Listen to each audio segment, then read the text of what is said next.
سورہ کہف کی آیت نمبر 18، سورہ کہف کا تیسرا رکوع اور 15ویں پارے کا 15واں رکوع۔ اللہ رب العالمین نے ارشاد فرمایا، وَتَحْسَبُهُمْ أَيْقَاظًا وَهُمْ رُقُودٌ، اور تم انہیں جاگتا سمجھو اور وہ سوتے ہیں۔ یعنی اگر تم اصحاب کہف کو دیکھو تو تم یہ سمجھو گے کہ وہ جاگ رہے ہیں، کیونکہ ان کی آنکھیں کھلی ہیں حالانکہ وہ سو رہے ہیں۔ وَنُقَلِّبُهُمْ ذَاتَ الْيَمِينِ وَذَاتَ الشِّمَالِ، اور ہم ان کی داہنی بائیں کروٹیں بدلتے ہیں، سال میں ایک مرتبہ 10ویں محرم کو ان کی کروٹ بدلی جاتی ہے۔ وَقَلْبُهُمْ بَاسِطٌ ذِرَاعَيْهِ بِالْوَصِيدِ، اور ان کا کتا اپنی کلائیاں پھیلائے ہوئے ہے غار کی چوکھٹ پر۔ جب اصحاب کہف کروٹ لیتے ہیں تو وہ کتا بھی کروٹ بدلتا ہے۔ تفسیر ثعلبی میں ہے، جو کوئی ان کلمات کو لکھ کر اپنے ساتھ رکھے کتے کے ضرر سے امن میں رہے گا، یعنی وَقَلْبُهُمْ بَاسِطٌ ذِرَاعَيْهِ بِالْوَصِيدِ، یہ لکھ کر کوئی اپنے پاس رکھ لے تو کوئی کتا اسے نقصان نہیں پہنچائے گا۔ یہاں پر آپ دیکھیں، جب اللہ والوں سے وابستہ ہوا کتا تو قرآن مجید فرقان حمید نے اس کتے کا ذکر فرمایا اور اس کتے کو عظمت اور شان عطا فرمائی۔ حدیث پاک میں ہے کہ یہ کتا انسانی شکل میں جنت میں جائے گا۔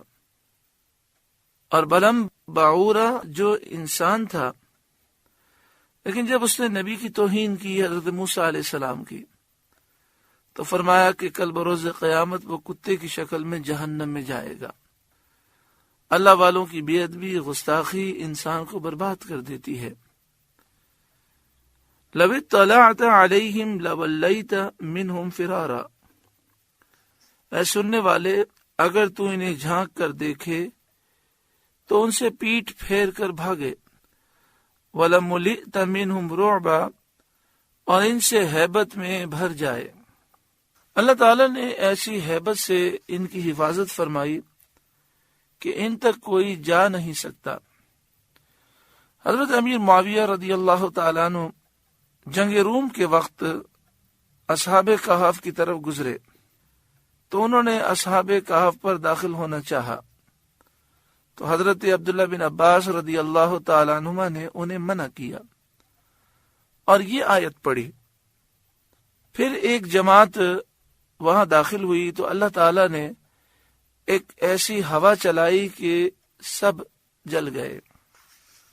یہاں پر یہ وضاحت سمجھ لیں کہ قرآن مجید فرقان حمید کی آیت سے اور تفسیر سے یہ معلوم ہوا کہ اللہ تعالیٰ نے اصحاب کہف کو ایسی ہیبت عطا فرمائی ہے کہ کوئی وہاں جھانک کر دیکھ نہیں سکتا، داخل نہیں ہو سکتا، اور جو مسلمانوں کی ایک جماعت وہاں گئی تو ایک ہوا بھیجی اللہ تعالیٰ نے جس سے وہ جل گئے۔ تو اس سے معلوم یہ ہوا کہ جو آج مختلف جگہوں پر ایسے غار مشہور کر دیے گئے ہیں اور کہا جاتا ہے کہ یہاں اصحاب کہف ہیں، لوگ وہاں اندر جاتے ہیں اور وہاں انسانوں کی ہڈیاں رکھی ہوئی ہیں اور کہا جاتا ہے یہ اصحاب کہف کی ہڈیاں ہیں، تو یہ اس طرح کے غار جو ہیں در حقیقت حقیقی اصحاب کہف کے غار نہیں ہیں۔ اصل میں ہوتا یہ تھا کہ پہلے زمانے میں لوگ غاروں میں پناہ لیتے تھے، پھر بسا اوقات وہ وہیں انتقال کر جاتے تھے، تو اس طرح کے بہت سارے غار ہیں، لیکن جس غار کا اللہ تعالیٰ نے ذکر فرمایا اور جو اصحاب کہف ہے 7 نوجوان، وہ اللہ کے ولی ہیں اور ولیوں کے جسم محفوظ ہوتے ہیں، انہیں مٹی نہیں کھاتی۔ تو اس طرح کے غار کے اس میں انہوں نے کتے کی ہڈی رکھی ہوئی ہے اور اسی طرح انسانوں کی ہڈیاں رکھی ہوئی ہیں، تو یہ ایسے ہی لوگوں نے بنائے ہیں در حقیقت اصحاب کہف کا وہ غار وہ ہوگا کہ جس میں اصحاب کہف کے جسم صحیح سلامت ہوں، کیونکہ اللہ کے ولی کے جسم صحیح سلامت ہوتے ہیں۔ دوسری بات یہ کہ قرآن مجید فرقان حمید تو یہ فرماتا ہے کہ اے سننے والے، اگر تو انہیں جھانک کر دیکھیں تو ان سے پیٹ پھیر کر بھاگے اور ان سے ہیبت میں بھر جائے۔ اور تفسیر یہ بتاتی ہے کہ حضرت امیر معاویہ کو حضرت عبداللہ بن عباس نے یہی آیت پڑھ کر منع فرمایا کہ آپ اس غار میں نہ جائیں، اور جو جماعت گئی وہ ہلاک ہو گئی۔ اس سے ثابت یہ ہوا کہ اس دور میں ہم حقیقی طور پر جانتے نہیں ہیں کہ اصحاب کہف کا کون سا غار تھا۔ مختلف ممالک میں لوگوں نے مشہور کیے ہوئے ہیں کہ یہ اصحاب کہف کا غار تھا، جیسے کہا جاتا ہے اردن میں بھی مشہور ہے، اور بھی جگہوں پر مشہور کیا جاتا ہے۔ واللہ تعالی عالم بالصواب۔ اس بات کو ہم یقین کی حد تک جانتے ہیں کہ اللہ والوں کے جسم، اللہ کے ولیوں کے جسم، انبیاء کے جسم قبر میں محفوظ ہوتے ہیں، انہیں مٹی نہیں کھا سکتی۔ وَكَذَلِكَ بَعَثْنَاهُمْ لِيَتَسَاءَلُوا بَيْنَهُمْ، اور یوں ہی ہم نے ان کو جگایا کہ آپس میں ایک دوسرے سے احوال پوچھیں۔ ایک مدت دراز کے بعد، یعنی 309 برس تک وہ سوتے رہے، پھر اللہ تعالیٰ نے انہیں بیدار فرمایا تاکہ اللہ تعالیٰ کی قدرت عظیمہ دیکھ کر ان کا یقین اور زیادہ ہو اور وہ اس کی نعمتوں کا شکر ادا کریں۔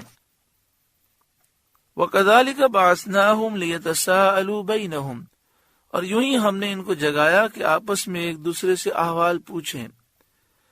قَالَ قَائِلٌ مِّنْهُمْ، ان میں ایک کہنے والا بولا، یعنی مکسل مینا جو ان میں سب سے بڑے اور ان کے سردار ہیں، انہوں نے کہا، کم لبثتم، تم یہاں کتنی دیر رہے؟ قالوا لبثنا یوما او بعد یوم، کچھ بولے کہ ایک دن رہے یا دن سے کم، کیونکہ وہ غار میں سورج نکلنے کے وقت داخل ہوئے تھے اور جب اٹھے تو سورج ڈوبنے کے قریب تھا۔ اس سے انہوں نے گمان کیا کہ یہ وہی دن ہے۔ اس سے ثابت ہوا کہ اجتہاد جائز ہے اور ظن غالب کی بنا پر قول کرنا درست ہے۔ قالوا ربکم اعلم بما لبثتم، دوسرے بولے تمہارا رب خوب جانتا ہے جتنا تم ٹھہرے۔ انہیں یا تو الہام سے معلوم ہوا کہ لمبی مدت گزر چکی ہے، یا انہیں کچھ ایسے دلائل اور قرینے ملے جس سے انہوں نے جانا، جیسے بال کافی بڑھ چکے تھے، ناخن کافی بڑھ چکے تھے، جس سے انہوں نے یہ خیال کیا کہ وقت بہت زیادہ گزر چکا ہے۔ فَبَعَثُوا أَحَدَكُمْ بِوَرِقِكُمْ هَذِهِ إِلَى الْمَدِينَةِ،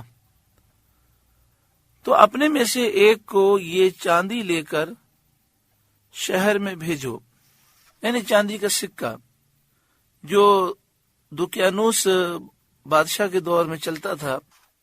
دقیانوسی سکے کے روپے جو گھر سے لے کر آئے تھے اور سوتے وقت اپنے سرہانے رکھ لیے تھے، تو انہوں نے کہا کہ یہ سکے کسی کو دو اور وہ بازار میں جائے اور ہمارے لیے کچھ کھانا لے کر آئے۔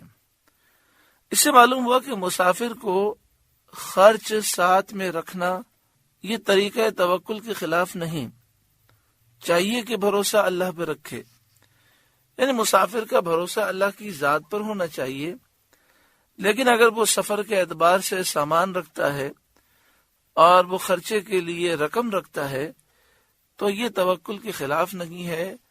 ایسا نہیں کہیں گے کہ اس کو اللہ پہ بھروسہ نہیں، اللہ تعالیٰ پہ بھروسہ ہے، اسباب ساتھ رکھنا یہ بھروسے کے خلاف نہیں ہے۔ فَلْيَنظُرْ أَيُّهَا أَزْكَىٰ طَعَامًا، پھر وہ غور کرے کہ وہاں کون سا کھانا زیادہ ستھرا ہے، یعنی ایسا کھانا جس میں حرمت کا شبہ نہ ہو۔ اس سے معلوم ہوا کہ جب بھی ہم کھانے کے لیے جستجو کریں تو جہاں بھی کھانا کھائیں اس بات کا خیال رکھیں کہ وہ کھانا حرام نہ ہو اور حرام کا شبہ نہ ہو، پاک طیب کھانا ڈھونڈنا چاہیے۔ جیسے ہمارے یہاں پر یہ ضروری ہے کہ اگر آپ مرغی کا گوشت کھاتے ہیں تو اس مرغی کو مسلمان صحیح العقیدہ نے ذبح کیا ہو، بسم اللہ اللہ اکبر پڑھا ہو، ذبح شرعی ہو، اور پھر ذبح ہونے سے لے کر ہمارے کھانے تک درمیان میں وہ مسلمانوں کی نگاہوں سے غائب نہ ہوا ہو۔ تو جب ہم ایسی تحقیقات کرتے ہیں تو لوگ کہتے ہیں اتنی پنچات میں کیوں پڑھتے ہیں؟ تو یہ تو اللہ والوں کا طریقہ ہے۔ انہوں نے کیا کہا؟ فَلْيَنظُرْ أَيُّهَا أَزْكَىٰ طَعَامًا، پھر وہ غور کرے کہ وہاں کون سا کھانا زیادہ ستھرا ہے۔ اللہ تعالی ہمیں کھانے پینے میں احتیاط کرنے کی توفیق عطا فرمائے۔ فَلْيَأْتِكُمْ بِرِزْقٍ مِّنْهُ، کہ تمہارے لیے اس میں سے کھانے کو لائے، وَلْيَتَلَطَّفْ، اور چاہیے کہ نرمی کرے، وَلَا يُشْعِرَنَّ بِكُمْ أَحَدًا، اور ہرگز کسی کو تمہاری اطلاع نہ دے۔ وَلْيَتَلَطَّفْ، اس کے بارے میں یہ کہا جاتا ہے کہ الحمد سے لے کر والناس تک جو قرآن مجید فرقان حمید کے الفاظ ہیں، حروف ہیں، حروف کے اعتبار سے یہاں پر قرآن پاک آدھا ہو جاتا ہے، نصف ہو جاتا ہے۔ وَلْيَتَلَطَّفْ میں جو تا ہے، یہاں پر قرآن پاک کا نصف پہلا مکمل ہوتا ہے، اور پھر تا کے بعد جو لام ہے یہاں سے آخری نصف شروع ہوتا ہے۔ ہم رب العالمین کا شکر ادا کرتے ہیں کہ اللہ تعالیٰ نے ہمیں یہ سعادت نصیب فرمائی۔ اللہ تبارک و تعالی مزید بھی ہمیں سمجھنے کی توفیق عطا فرمائے، اور رب العالمین ہمیں قرآن پاک کے نور سے روشن و منور فرمائے۔ آپ دیکھیں گے تو قرآن پاک پر جہاں یہ لفظ ہے وَلْيَتَلَطَّفْ، تو وہاں حاشیے میں عربی میں لکھا ہوتا ہے نصف القرآن باعتبار عدد الحروف، یعنی یہاں پر قرآن نصف ہو گیا حروف کی تعداد کے اعتبار سے۔ بِأَنَّ التَّاءَ بَعْدَ الْيَاءِ مِنَ النِّفْسِ الْأَوَّلِ، کہ وَلْيَتَلَطَّفْ میں جو یا کے بعد تا ہے، یہاں پر قرآن پاک کا نفس اول مکمل ہوتا ہے۔ واللام الثانیہ من النفس الاخیر، اور وَلْيَتَلَطَّفْ میں تا کے بعد جو لام ہے، اس لام سے دوسرا نصف شروع ہوتا ہے۔ آگے ارشاد فرمایا اِنَّهُمْ إِن يَظْهَرُوا عَلَيْكُمْ يَرْجُمُوكُمْ، بے شک اگر وہ تمہیں جان لیں گے تو تمہیں پتھراؤ کریں گے۔ یعنی انہوں نے کہا کہ آپ یہ پیسے لے جائیں۔ ان 7 افراد میں سے کسی کو انہوں نے کہا، اور بعض کہتے ہیں یملیخہ کو کہا کہ یہ آپ رقم لے جائیں، سکے لے جائیں، پاکیزہ حلال کھانا ڈھونڈ کے لائیں، اور کسی سے جھگڑنا نہیں ہے، نرمی سے بات کرنی ہے، اور کوشش کرنی ہے کہ کسی کو پتہ نہ چلے کہ ہم یہاں پر ہیں، ہمارے متعلق وہ نہ جانے۔ اگر جان لیں گے تو وہ ہم پر ظلم کریں گے، پتھراؤ کریں گے، اور بری طرح ہمیں قتل کریں گے۔ او یعیدوکم فی ملتہم، یا اپنے دین میں پھیر لیں گے، جبر سے، ظلم سے، کفری ملت دین میں ہمیں وہ داخل کرنے کی کوشش کریں گے۔ وَلَن تُفْلِحُوا اِذًا أَبَدًا، اور ایسا ہوا تو تمہارا کبھی بھلا نہ ہوگا۔ اس کے بعد واقعہ جو ہوا وہ آپ اور ہم سن چکے ہیں کہ وہ گئے اور انہوں نے سکہ دکھایا، سکہ دیکھ کر لوگوں نے کہا کہ یہ تو کوئی پرانا خزانہ ہے۔ پھر حاکم شہر آیا، پھر حاکم شہر کے بعد پھر بادشاہ آیا۔ وَكَذَلِكَ أَعْثَرْنَا عَلَيْهِمْ لِيَعْلَمُوا أَنَّ وَعْدَ اللَّهِ حَقٌّ، اور اسی طرح ہم نے ان کی اطلاع کر دی کہ لوگ جان لیں کہ اللہ کا وعدہ سچا ہے۔ وَأَنَّ السَّاعَةَ لَا رَيْبَ فِيهَا، اور قیامت میں کچھ شبہ نہیں۔ یعنی بیدروس کی قوم میں جو لوگ مرنے کے بعد زندہ ہونے کا انکار کرتے ہیں، انہیں معلوم ہو جائے کہ مرنے کے بعد دوبارہ زندہ ہونا ہے۔ 309 برس کے بعد لوگوں کو یہ معلوم ہوا کہ اس غار کے اندر اللہ کے نیک بندے ہیں، اور وہ 309 برس تک سوتے رہے، اللہ نے دوبارہ انہیں اٹھایا، تو اس سے جن لوگوں کو اس بات کا شبہ تھا کہ مرنے کے بعد دوبارہ نہیں اٹھایا جا سکتا، ان کا یہ شبہ دور ہو گیا۔ اذ یتنازعون بینہم امرہم، جب وہ لوگ ان کے معاملے میں باہم جھگڑنے لگے۔ اس سے مراد یہ ہے کہ جیسا کہ آپ نے سنا کہ جب بادشاہ ملنے کی آیا اور پھر ان کا وصال ہو گیا، تو اب بعض یہ کہنے لگے کہ ہم ان کے ارد گرد ایک عمارت بنا لیتے ہیں، اور بادشاہ کے ساتھیوں نے کہا کہ ہم مسجد بنائیں گے۔ فَقَالُوا ابْنُوا عَلَيْهِمْ بُنْيَانًا، تو وہ بولے ان کے غار پر کوئی عمارت بناؤ، جو عمارت یادگار ہو، دور سے نظر آئے، اور لوگوں کو معلوم ہو کہ یہ اللہ کے ولی یہاں پر ہیں۔ ربہم اعلم بہم، ان کا رب انہیں خوب جانتا ہے، یعنی جن لوگوں نے یہ بات کہی۔ قال الذین غلبوا علی امرہم، وہ بولے جو اس کام میں غالب رہے تھے، یعنی بیدروز بادشاہ اور اس کے ساتھی بولے، لَنَتَّخِذَنَّ عَلَيْهِمْ مَسْجِدًا، قسم ہے کہ ہم تو ان پر مسجد بنائیں گے۔ جس میں مسلمان نماز پڑھیں اور ان کے قرب سے برکت حاصل کریں۔ تفسیر مدارک میں یہ بات لکھی ہے۔ اس سے معلوم ہوا کہ بزرگوں کے مزارات کے قریب مسجدیں بنانا اہل ایمان کا قدیم طریقہ ہے۔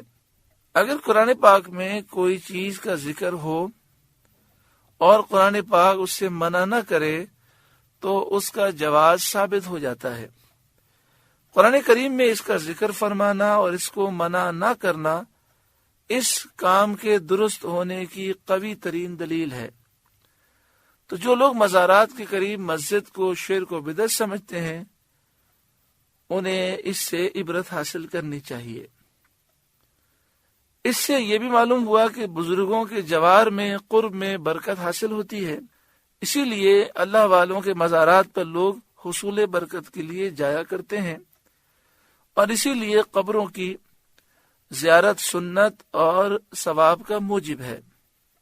تو انہوں نے کہا کہ ہم یہاں پہ مسجد بنائیں گے، اور جو ان کی وفات کا دن ہے اس دن سب جمع ہوں گے، اللہ کی عبادت کریں گے اور ان کا ذکر کریں گے، تاکہ ان کی یاد تازہ رہے اور لوگ اس کرشمے کو بار بار یاد کرتے رہیں۔ یہی عرس کی اصل ہے۔ ہر سال اللہ والوں کے مزار پہ جمع ہونا، قرآن مجید فرقان حمید کی تلاوت، درس و بیان اور بزرگان دین کی سیرت اور نصیحت کرنا، یہ عرس کی اصل ہے۔ ہم پہلے بھی عرض کر چکے کہ جو خرافات ہوتے ہیں ان کا مسلمانوں سے اہل سنت سے کوئی تعلق نہیں۔ آپ دیکھیں یہ خرافات آپ کو پوری دنیا میں کہیں نہیں ملیں گے۔ مصر میں، شام میں، عراق میں جگہ جگہ مزارات ہیں اور عرس کی تقاریب منعقد ہوتی ہیں، لیکن پاکستان اور انڈیا میں یہ خرافات ہمیں کیوں ملتے ہیں؟ اس لیے ملتے ہیں کہ جب انگریز آئے تو انگریزوں کا ایک جاسوس تھا ہیمفر، جس کو اردو میں ہمفرے کہتے ہیں۔ اس نے اپنی ڈائری میں لکھا کہ اگر مسلمانوں پر قبضہ کرنا ہے اور ہمیشہ انہیں غلام بنا کے رکھنا ہے تو مسلمانوں کو مزارات سے دور کر دو۔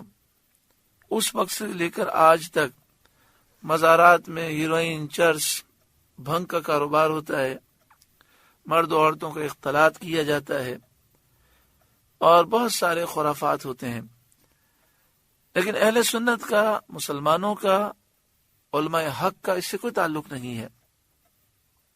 آج بھی جن مزارات کی خدمت علماء اہل سنت کو حاصل ہے، آپ وہاں جا کر دیکھیں، وہاں کسی قسم کی کوئی خرابی نہیں ہے، خرافات نام کی کوئی چیز نہیں ہے۔ آگے ارشاد فرمایا، سَيَقُولُونَ ثَلَاثَةٌ رَابِعُهُمْ كَلْبُهُمْ، ان قریب کہیں گے کہ وہ 3 ہیں، چوتھا ان کا کتا، یعنی کہنے والے یہ نصرانی عیسائی ہیں۔ وَيَقُولُونَ خَمْسَةٌ سَادِسُهُمْ كَلْبُهُمْ، اور کچھ کہیں گے 5 ہیں، چھٹا ان کا کتا۔ رجمم بالغیب، بے دیکھے، الاؤ تکا بات۔ رجمم بالغیب کا مطلب یہ ہوتا ہے بغیر نشانے کے آنکھیں بند کر کے پتھر مارنا، یعنی بغیر دلیل کے بے تکی بات کر دینا۔ تو ان کے پاس کوئی تحقیق نہیں ہے، صرف یہ تکے مار رہے ہیں۔ وَيَقُولُونَ سَبْعَةٌ وَثَامِنُهُمْ كَلْبُهُمْ، اور کچھ کہیں گے کہ اصحاب کہف 7 ہیں اور 8واں ان کا کتا ہے، اور یہ کہنے والے مسلمان ہیں۔ اللہ تعالیٰ نے ان کے قول کو ثابت رکھا کیونکہ انہوں نے جو کچھ کہا وہ نبی علیہ السلام سے علم حاصل کر کے کہا۔ جنہوں نے یہ کہا کہ اصحاب کہف 3 ہیں، چوتھا کتا ہے، یا اصحاب کہف 5 ہیں، چھٹا کتا ہے، یہ وہ لوگ ہیں جنہوں نے بغیر علم کے بے جانے بات کہہ دی جو کسی طرح بھی صحیح نہیں ہے۔ قُلْ رَبِّي أَعْلَمُ بِعِدَّتِهِمْ مَا يَعْلَمُهُمْ إِلَّا قَلِيلٌ، آپ فرمائیے میرا رب ان کی گنتی خوب جانتا ہے، کیونکہ سارے جہانوں کی تفصیلیں اور ماضی مستقبل حال کا علم اللہ ہی کو ہے، یا اسے ہے جسے اللہ عطا فرمائے۔ ما یعلمہم الا قلیل، انہیں نہیں جانتے مگر تھوڑے لوگ۔ حضرت عبداللہ بن عباس رضی اللہ تعالی عنہما نے فرمایا، میں ان قلیل میں ہوں جن کا آیت میں استثناء فرمایا، یعنی حضرت عبداللہ بن عباس یہ فرماتے ہیں میں اصحاب کہف کی تعداد کو جاننے والوں میں ہوں، اور یہ تعداد 7 ہے اور 8واں ان کا کتا تھا۔ فلا تماری فیہم الا مراء ظاہرا، تو ان کے بارے میں بحث نہ کرو مگر اتنی ہی بحث جو ظاہر ہو چکی۔ ولا تستفتی فیہم منہم احدا، اور ان کے بارے میں کسی کتابی سے کچھ نہ پوچھو۔ سورہ کہف کا 3واں رکوع مکمل ہوا۔ اللہ تعالیٰ اس رکوع کے نور سے ہمارے قلوب کو روشن و منور فرمائے۔ اللہ اللہ